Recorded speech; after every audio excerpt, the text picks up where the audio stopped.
সকাল আসলাম কিছু করল্লা পাতা নিতে। এই যে করল্লা পাতা, দেশি মাছ দিয়ে চচ্চড়ি করব। আপনারা নিশ্চয়ই খান, যেহেতু আমি খাই। বুঝতে পারছেন কে কী খাবেন আজকে? আইসা দেখি, আমি তো অবাক। আইসা দেখি কি করল্লা ধরছে। আমি ভাবছি কি এমনি এমনি গাছটা হয়েছে, এই গাছে কি আর করল্লা ধরবো না। আমি তো চমকে গেলাম পাতা ছিঁড়তে এসে। এই দেখেন কি পরিমাণ, এখানে একটা করলা দেখলাম। এই যে দেখেন কি পরিমাণ করলা ধরছে।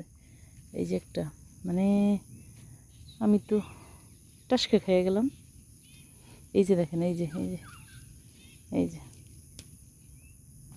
চলেন নিয়ে যাই কিছু।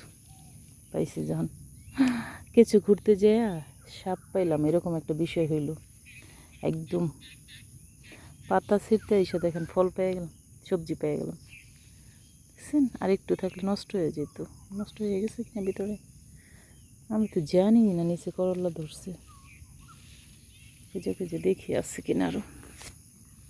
আল্লাহ, আসলে আল্লাহ দিলে এমনি এমনি গাছেও করলা ধরে, ফল ধরে। অথচ যত্ন করে জাংলা দিলেও ফল ধরে না।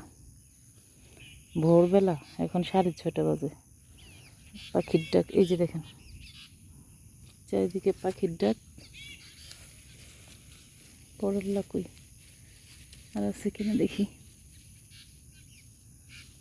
এমনি এমনি গাছটা হয়েছে। এই যে এই জায়গায় কাটাকাটি করে ময়লা আবর্জনা ফেলাই। এই যে দেখেন হয়েছে রে, কত করা আসছে। করল্লা হইব, বুঝছেন?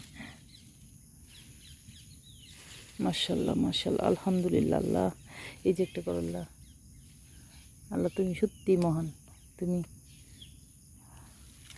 বান্দার রিজিকের ব্যবস্থা এক জায়গায় না এক জায়গায় করেই রাখো। সত্যি আল্লাহ মহান। আসলে কোন জায়গায় কারে রিজিক দিয়ে রাখছে বলা মুশকিল।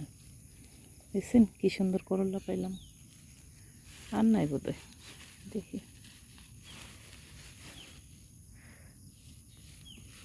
আমি কয়েকদিন ধরে ভাবতেছি যে এখান থেকে কয়েকটা করল্লা পাতা নিয়ে খামো।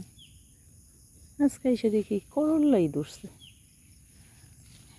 এই যে করল্লা পাতা আর করল্লা পাইলাম।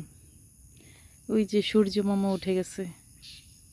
আলহামদুলিল্লাহ, শুভ সকাল।